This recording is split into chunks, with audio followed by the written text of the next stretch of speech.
गुरुदेव को प्रणाम, गुरु माँ को प्रणाम। गुरुदेव, आज का दिन सारे संसारिक से दूर एक अलग ही आज का दिन रहा। गुरुदेव, आशा करती हुई है ऐसा है महीने में एक बार ऐसा दिन आए गुरुदेव, जो पूरे दिन आपके साथ रहूं। गुरुदेव, आप मुझे पहले भी, जब मैं आपको नहीं जानती थी तब भी मैंने आपको 3 बार देखा है गुरुदेव।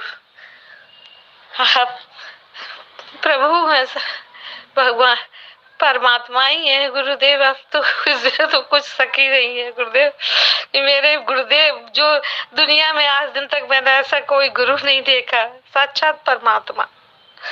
मैं गुरुओं से बहुत दूर रहती थी, साधना करती थी पर गुरुओं से दूर रहती थी, लेकिन मेरे गुरुदेव तो अचानक ऐसे दिखे, जो 3 बार पहले भी दिख चुके, जब मैं नहीं जानती थी।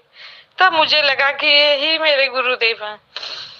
गुरुदेव, आज का दिन बहुत अच्छा लगा, बहुत एनर्जी है गुरुदेव, बहुत अच्छा लग रहा है गुरुदेव। मैं बोल नहीं पाती हूँ गुरुदेव, इसलिए दुखी हूँ मैं बहुत ज्यादा, क्योंकि मैं अच्छे से अपनी बात को रख नहीं पाती हूँ गुरुदेव। मैं धीरे धीरे सीखूंगी, सभी की बातें सुनती रहती हूँ, मैं खुद नहीं बोल पाती हूँ। अनुभव तो सभी के एक से होते हैं गुरुदेव, ज्यादातर मिलते जुलते, लेकिन मैं अपनी बात रख नहीं पाती हूँ गुरुदेव। मैं बहुत दुखी हूँ गुरुदेव। आपको कोटि कोटि प्रणाम, हिम्मत दीजिए गुरुदेव।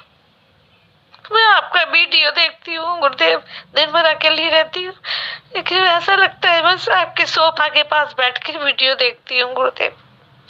अपने आपको, मन को वहीं ले जाती हूँ आपके चरणों में। कोटि कोटि प्रणाम मेरे गुरुदेव, कोटि कोटि प्रणाम गुरु माँ को। गलती की क्षमा, त्रुटियों की क्षमा गुरुदेव। प्रणाम आपको। पहली तो बात ये समझे कि मेरे साथ गुरु जैसा कुछ नहीं है। मैं तुम्हारा अच्छा दोस्त हो सकता हूँ, ठीक है। दूसरी बात, गुरुओं से हमें डर लगता है। सच में गुरुओं से हमें डरना भी चाहिए। मैं नहीं कह रहा कि गुरुओं से मत डरें, मैं ये कह रहा हूं गुरुओं से डरना भी चाहिए। तुम एक डकैत के साथ रह लो, अच्छी बात है। तुम एक चोर उचक्के के साथ रह लो, अच्छी बात है, मगर गुरुओं के साथ भरोसा नहीं करो बिल्कुल भी। ये तो और भी खतरनाक है। कोई चोर तुम्हारा खून कर देगा, ये तो तुम्हारी आत्मा तक का खून कर देते हैं। किसी को रास्ता ना बताना ठीक है, किसी को गलत रास्ता बताना तो बहुत ही गलत है। वो पता नहीं कितने जन्मों उस गलत रास्ते पे चला जाएगा। तो बिल्कुल ठीक है, गुरुओं पे भरोसा नहीं करना, बिल्कुल ठीक। ये गुरुओं ने करा क्या? हकीकत में नास्तिक परमात्मा की तरफ से पैदा नहीं हुए, नास्तिक इन गुरुओं की तरफ से पैदा हुए।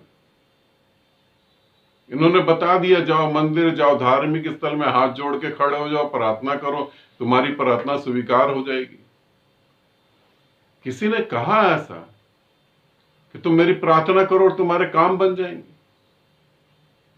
ये मंत्र पढ़ लो, मृत्यु टल जाएगी।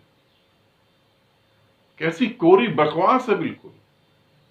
मंत्र पढ़ लो, मृत्यु टल जाएगी। अरे तो हॉस्पिटल बंद करवा दो।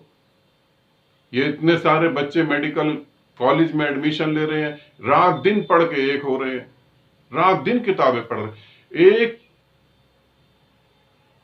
मेडिकल स्टूडेंट जो है वो कितना पढ़ता है तुम सोच भी नहीं सकते। उससे बेटर तो यह है कि हम कुछ मंत्रों से लिख के दे दें। ये गुरुओं से डरना चाहिए, मैं इसके पक्ष में हूं। दूसरा, गुरुओं पर भरोसा नहीं करना चाहिए, मैं इसके भी पक्ष में हूं। मैं तुम्हें यह नहीं कह रहा कि तुम गुरुओं पर भरोसा नहीं करो, मुझ पर भरोसा करो। मैं कह रहा हूं तुम मुझ पर भी संदेह करो, तुम मुझे भी चेक करो, तुम पूरा संदेह करो कि सच में ये गुरु है भी या नहीं है, कहीं ये उल्टी सीधी बातें तो नहीं बता रहा। तुम संदेह पैदा करो ताकि तुम उसे जी सको और जान सको। तुम्हारे सारे संदेह गिर जाने चाहिए। गुरु पर समर्पण तो बाद में, पहले संदेह करना चाहिए। और फिर तुमने बताया कि वो दिन जो है बहुत अच्छा गया।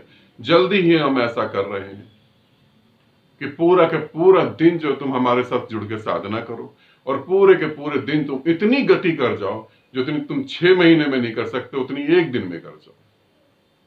जल्दी अप्रैल में हम ऐसे ग्रुप चालू कर रहे हैं। मगर तुमने एक बात तो बड़ी गजब की कही, और मुझे लगता है या तो तुम्हें गलतफहमी है या तुम्हारे दिमाग में किसी ने गलतफहमी डाल दी। तुमने कहा मैं बोल नहीं पाती, मुझे हिम्मत दे। तुम बोल नहीं पाती और तुमने इतना सब कुछ बोल कैसे दिया, और तुम उसके बाद कह रही हो कि मैं तुम्हें हिम्मत दूं। मैं तुम्हें हिम्मत दूं तो तुम रुकोगी कहां पर? फिर तुम तो बोलती चली जाओगी। थोड़ा तो सोचो। बिन हिम्मत के तुम बोली इतना सारा। तुम कह रही हो कि मैं अपनी बात समझा नहीं पा रही। तुम्हारी बातें तो इतनी अच्छी हैं, छोटा बच्चा भी समझ सकता है। ऐसी हिम्मत ना मांगो, ये तुम्हारे लिए भी खतरनाक है, ये समाज के लिए भी खतरनाक। बहुत गड़बड़ हो जाएगी। फिर दूसरे इंतजार करते रहेंगे, तुम अभी रुकोगे तो हम बोलेंगे, और तुम तो फिर रुक नहीं पाओगी, तुम तो बोलती चली जाओगी। साधक को कम से कम बोलना चाहिए। और ठीक ठीक समझो तो हमारे जीवन में 90% झगड़े तो फालतू बात बोलने के कारण होते। हम बोले चले जाते, 90% झगड़े फालतू बात बोलने के कारण होते। बातों का कोई महत्व ही नहीं होता, बस हम बोल देते हैं। तो ये बोलने वाली हिम्मत मांगने की तो बिल्कुल गलती नहीं करना। और तुमने जो बोला वो बिल्कुल ठीक है। और तुमने बोला कि तुम मुझसे मिलने से पहले, मुझे देखने से पहले 3 बार देख चुके हो। वो संकेत है, वो तुम्हें परमात्मा की तरफ से संकेत है कि तुम एकदम ठीक जगह पे हो। फिर तुम साधना में डूबो। यदि फिर भी मन में संदेह है तो संदेह करो, और अगर संदेह नहीं है तो पूरी तरह से साधना में डूब जाओ। वो इंसान इस पृथ्वी का सबसे बड़ा मूर्ख इंसान है जो भविष्य में जिंदा रहूंगा ऐसी कल्पना करता है। वो इंसान सबसे बड़ा पागल और बुद्धू इंसान है जो ये सोचता है कि आने वाली आगे की सांसें भी मैं ले पाऊंगा। वो इंसान बिल्कुल ही पागल इंसान है जो कहता है कि मैं 60 साल का होऊंगा तब ध्यान साधना करूंगा। जो ध्यान साधना को, परमात्मा के मार्ग पे चलने को भविष्य में टाल देता है, वो सबसे बड़ा मूर्ख है। क्योंकि किसी किसी को तो ये सौभाग्य घटित होता है, किसी किसी के मन में ये पैदा होता है, और ये मन में जब पैदा होता है तो बिना परमात्मा के आशीर्वाद के ये नहीं होता। जब परमात्मा का आशीर्वाद तुम पर बरसता है तो तुम्हें पहली बार होश आता है कि हम कर क्या रहे हैं। पैदा हो जाना, शादी कर लेना, पैसे कमाना, बच्चे पैदा कर देना, जिंदगी भर घुट घुट के जीते रहना, जो जीना था वो जी नहीं पाने। हम कर क्या रहे हैं? और जब तुम्हें पता लगता है कि कुछ और है जिसे हम जीने आए, कोई और ही चीज है जिसे हम जीने आए थे, फिर तुम उसे भविष्य में टाल दो, तो इससे बड़ी मूर्खता क्या होगी?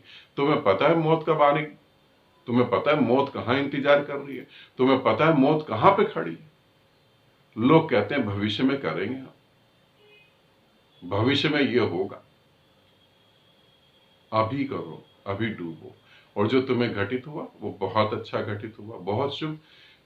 मुझे बोलना नहीं आता। साधक को अपने बारे में कभी नेगेटिव नहीं सोचना चाहिए, सदा पॉजिटिव रहना चाहिए। तुम्हें परमात्मा ने बनाया है, गलत थोड़ी ना बनाया है उसने, ठीक बनाया है पूरा।